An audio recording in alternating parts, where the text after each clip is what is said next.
By adding objects to your coloring page, you're going to add some dimension, and it's a fun way for kids to really get involved in working with the coloring page and not just coloring it. For our first example here, we have a coloring page of Jonah and the big fish. And by adding objects to it, our Jonah and the big fish is now a piece of artwork. Now when I first looked at this page, I noticed that this poor big fish wasn't so big that he couldn't really swallow Jonah. So what I wanted to do was to enlarge the fish and reduce Jonah. I also noticed the bubbles here, so I started thinking, well, what could I use to show that the bubbles on my piece of artwork that I'm going to be adding objects to. So first of all, to enlarge the fish, I blew him up really big. Then I thought it would be fun to give him a wiggly eye, but in order to do that, we need to take this eye off. So we're going to white out his eye here. And when you're finished whiting it out, there's a place now to put the wiggly eye. I then copied it onto a gray construction paper. And then I have the scripture already on a piece of blue paper for the children. So in class, what they're going to do is now create their picture. They'll take their big fish and put him on. They'll take their little Jonah that's been reduced. Then you can give them a variety of items. This particular stuff here is called Spanish moss. It just has that seaweed look to it. Bring in some shells that they can add. For those bubbles, we've got pearl buttons here, pearl beads or buttons. And for those, I like to use a tackier glue. Even though the white glue will work, the tacky glue really holds them in place. It's a little bit thicker. And usually we say a little is better, but sometimes for adding these heavier objects, more is better. And the same for the shells. You'll probably want to use a little bit of tacky glue on those for the children so that it will really stick to that seaweed.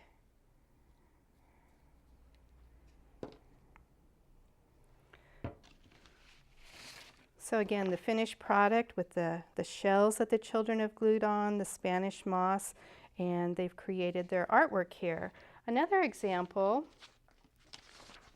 here's a coloring page of the Queen of Sheba, and in the scripture it talks about the different gifts, and so we've got the gold coins, the spices, and the jewels up here. So by looking at the scripture and the story, sometimes just by adding those elements that are mentioned in the story, again, a good reminder of what the children learned in class, and just taking a plain coloring page and then making it into a work of art.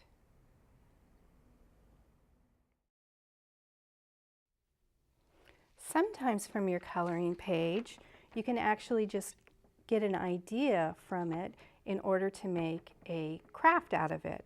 So for this particular one, talking about sowing and reaping, I wanted to pick up on the actual flower that was growing.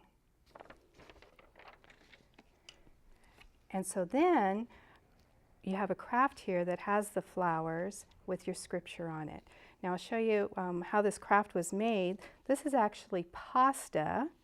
These are a spiral pasta. We've got some spaghetti, we've got some penny noodles, and actually some red beans and pinto beans around the outside. An easy way to dye pasta, in other words, make it another color if you can't find it already colored, is by using rubbing alcohol and food coloring. Now you'd want to do this before class because this isn't part of what the children are going to do. So you're going to use some rubbing alcohol, and the reason you use rubbing alcohol is so that it will evaporate very quickly. And depending on how much color you want is how much food coloring you will put in. So I'm going to put like 5 or 6 drops. Mix it around. Add my pasta.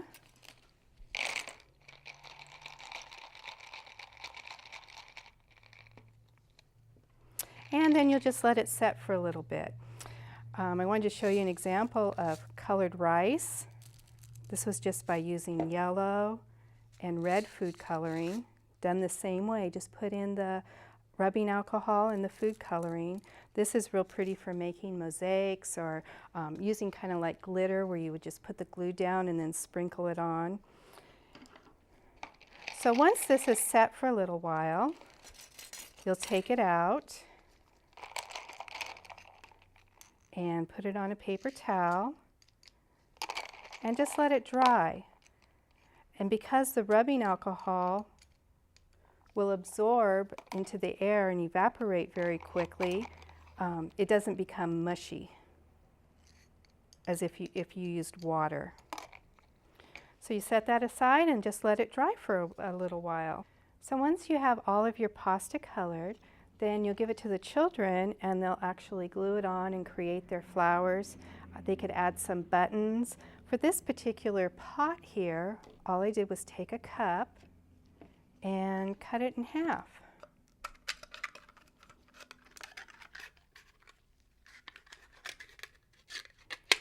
So you can get 2 pots out of 1 cup for the children.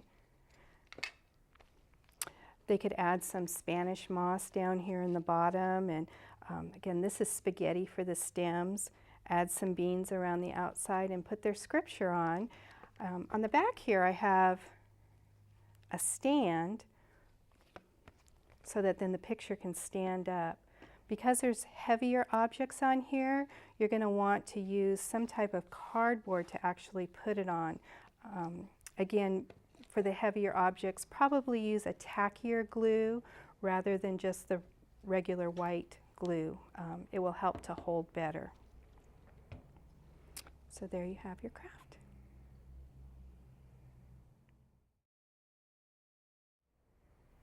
Another fun way that you can use food items is to use beans as stones. In this particular craft here, I wanted to focus on the well that the woman was at. So I have a pattern of a well, which I would then give to the children. And I found that even for the beans that actually they can use the white glue. For the older ones, they can put the glue on themselves. For the younger ones, you might want to put a line of glue down for them. And they'll just start adding their beans that will look like stones on their well.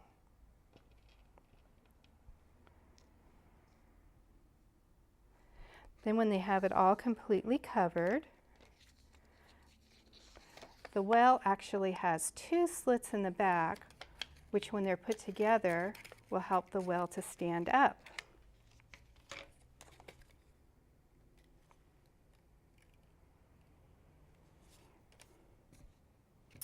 For the roof here, we've just added some popsicle sticks.